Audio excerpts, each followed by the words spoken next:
JF-17 thunder block 3 की गूंज भारतीय मीडिया में एक शोर बपा है। ये शोर क्यों बपा है और JF-17 थंडर की गूंज क्यों सुनाई दे रही है? आमिर रज़ा मेरे साथ मौजूद है, उनसे बात करते हैं।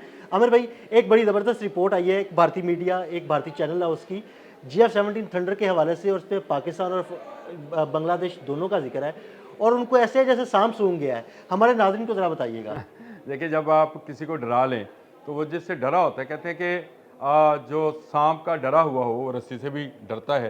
यही हाल इस वक्त भारत का है। उनको ख्वाबों में भी जो है JF-17 थंडर ब्लॉक 3 आ रहा है और इसकी वजह ये है कि जो यूके का एक जरीदा है जो कि सिर्फ आर्मी बेस्ड है, उसने भी अब ये कह दिया कि इनके पास जो राफेल थे 4 की तादाद में गिराए गए। ना सिर्फ वो बल्कि MiG-29 और Su-30 जहाज़ भी जो है वो गिराए। और उन्होंने ख़ास तौर पर जिक्र किया कि JF-17 थंडर ब्लॉक 3C ने जो है इनका S-400 सिस्टम जो है उसको तबाह किया। तो मैं ये समझता हूँ कि ये चीज़ें जो हैं, ये की एरो है, मैं जरीदे का नाम भी बता देता हूँ। की एरो की ये रिपोर्ट थी जिसको बहुत सारे पाकिस्तानी मीडिया हाउसेस ने चलाया भी और ये हकीकत पर मबनी थी। उन्होंने खैर नंबर्स भी दिए हैं उन राफेल्स के जो गिराए गए हैं। वो तो ठीक आप हो मुझे गया। बताएं, अब मैं देखिए, आपको अगली बात पे आते हैं। मैं देखिए, नहीं नहीं, मैं अगली हमारे बात पे नाज़रीन आता हूँ। जिस चीज़ में इंटरेस्ट है हमारे नाज़रीन का, वो है भारत में क्यों मैंने मामला पहले मचा हुआ सबसे है। पहले तो आपको ये बताया अदील भाई कि डरते क्यों हैं, ये डर क्यों रहे हैं कि ये JF-17 थंडर ब्लॉक 3 जो है बांग्लादेश में जा रहा है। देखें, इस वक्त भारत के ख़िलाफ़ अगर कोई मजबूत तहरीक चल रही है तो वो बांग्लादेश में चल रही बिल्कुल, है, जहाँ पर इन्होंने एक नौजवान उस्मान का कत्ल किया और उसके बाद से इनका सफारत खाना घेरे में है। वहाँ सफारत खाना बंद है, यानी बिल्कुल उसकी ऐसे ही। तमाम कार्रवाइयाँ बंद हैं। और अब ये खबर जो है डेली जागरण है, एक मीडिया हाउस है, उसकी ये खबर है कि JF-17 थंडर ब्लॉक 3 जो है वो 400 एंड 500 मिलियन की प्राइस पर जो है वो दिया जा रहा है बांग्लादेश को। क्योंकि इस सरहद से, जो कि भारत की मगरबी सरहद है, वहाँ से मार पड़ी है, तो अब वो जनूब की तरफ जाएगा। बांग्लादेश वहाँ पर मौजूद है और अगर बांग्लादेश में भी उसको उसी JF-17 थंडर का सामना करना पड़ा तो आप सोच सकते हैं कि उसके लिए ये कितना भयानक ख्वाब होगा।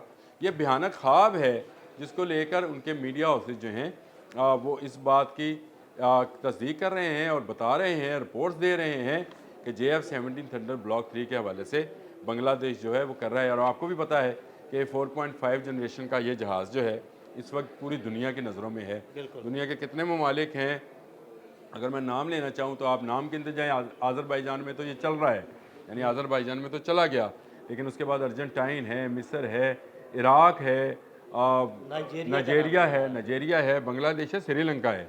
इतने ममालिक हैं जो ये चाहते हैं कि JF-17 थंडर ब्लॉक 3 इनके पास आए। बांग्लादेश के जो एयर चीफ़ हैं, जो आर्मी चीफ़ हैं, वो जब पाकिस्तान आए थे तो उन्होंने ज़हीर अहमद बाबर साहब से मुलाकात भी की थी, जो पाकिस्तान के एयर चीफ़ हैं, इनसे मुलाकात भी की थी।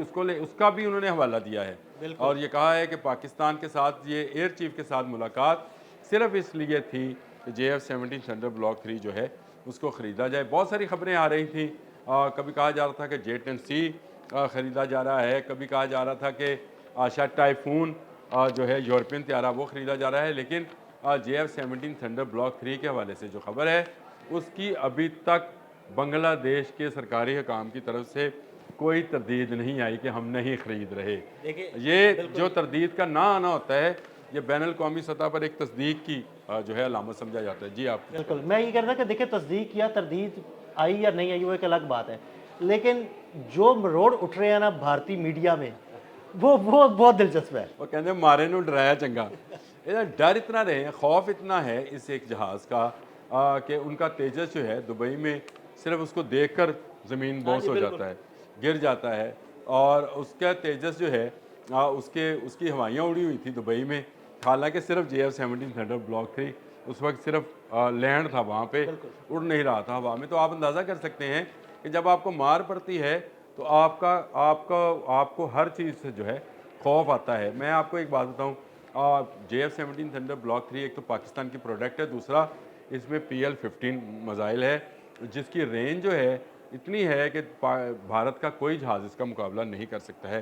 ये बात बांग्लादेश के भी जहन में होगी, जो भी बिल्कुल। ममालिक इसको लेना चाह रहे हैं उनके जहन में दो चार चीज़ें तो बहुत हैं। देखें, लेटेस्ट अफगानिक सिस्टम जो है वो इसके अंदर मौजूद है, इसके रडार जो हैं रडार क्रॉस सेक्शन जो है वो बाकी जहाज़ों से, अपनी जनरेशन के जहाज़ों से बेहतर है।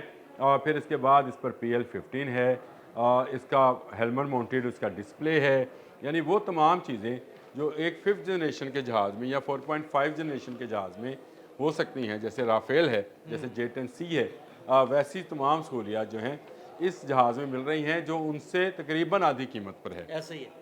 तो अब जो तरक्की पजीर ममालिक हैं उनकी नज़रें JF-17 थंडर की तरफ क्यों ना जाएं, क्योंकि ये कम जहाज़ कीमत है भी हो और effective ज़बरदस्त भी हो। तैयारा भी हो और जंगों में इस्तेमाल भी हो चुका और हाँ, ये बात आपने सही पॉइंट आउट किया कि उस जहाज़, उस वेपन की कीमत होती है जो किसी न किसी जंग में कामयाब हो जाए। उसके आप भी समझते हैं कि वह तलवार वो महंगी बिकती है जो बाकी तलवारों को तोड़ चुकी हो। हाँ जी। ये नहीं हो सकता कि आप तलवार को पहली दफ़ा आजमा रहे हो, आजमाया गया। JF-17 थंडर ये भी भारत की मेहरबानी कि उसने अपना ऑपरेशन संदूर करा के अपने ही मांग में से संदूर मिटवाया और राफेल जो है गिरवाए और MiG-29 गिरा, Su-30 गिरा। तो ये सारे कारनामे जो है S-400 उनका तबाह हुआ। तो ये सारे कारनामे जो हैं जहाँ J-10C के हैं, वहीं पर दुनिया की नज़रों में JF-17 थंडर ब्लॉक 3 था, क्योंकि ये शाना बशाना लड़ रहा था।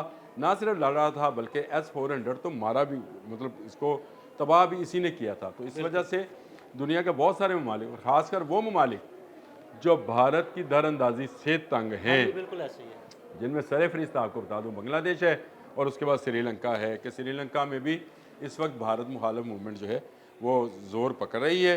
और ये श्रीलंका का जो मैंने नाम लिया था कि वो भी इंटरेस्टेड हैं, तो दुनिया के बहुत सारे ममालिक जो हैं इंटरेस्टेड हैं, लेकिन मुरोर किसको उठ रहा है? भारत को, क्योंकि उसको इस तरफ से भी इसी जहाज़ से मार पड़ी। अब आगे जाकर भी अगर वो बांग्लादेश की तरफ कोई कदम, इंतहाई कदम उठाएगा, तो वहाँ पर भी उसको इसी से मार पड़ सकती है। इसी बात को लेकर डेली जगरान वाले जो हैं, वो खतून जो हैं वो खप डाल रही हैं कि पाकिस्तान का जो है वो मुआहदा हो रहा है। लेकिन बंगाली चैनल्स भी इस पर बात कर रहे हैं। JF-17 थंडर में वो भी दिलचस्पी रखते हैं, और दिलचस्पी की वजह वही जंग मई है, जिसमें इसको, इस जहाज़ को अपनी सलाहियत दिखाने का मौका मिला। तो इस वक्त JF-17 थंडर, अगर ये कहा जाए कि दुनिया में जहाज़ों की फ़हरिस्त में जो 5th जनरेशन के जहाज़ हैं उनको एक तरफ रखें, वो तो 3 ममालिक बनाते हैं, लेकिन अगर अपनी जनरेशन के जहाज़ों में इस वक्त किसी जहाज़ की डिमांड है तो वो JF-17 थंडर ब्लॉक 3 है। बहुत शुक्रिया आमिर रज़ा जी। बिल्कुल, आमिर रज़ा ने बड़ी तफसील के साथ आपको ये सारी कहानी बताई कि भारतीय मीडिया में क्यों मरोड़ उठ रहे हैं। अदील अहमद और आमिर रज़ा को इजाज़त दीजिएगा। अल्लाह हाफ़िज़।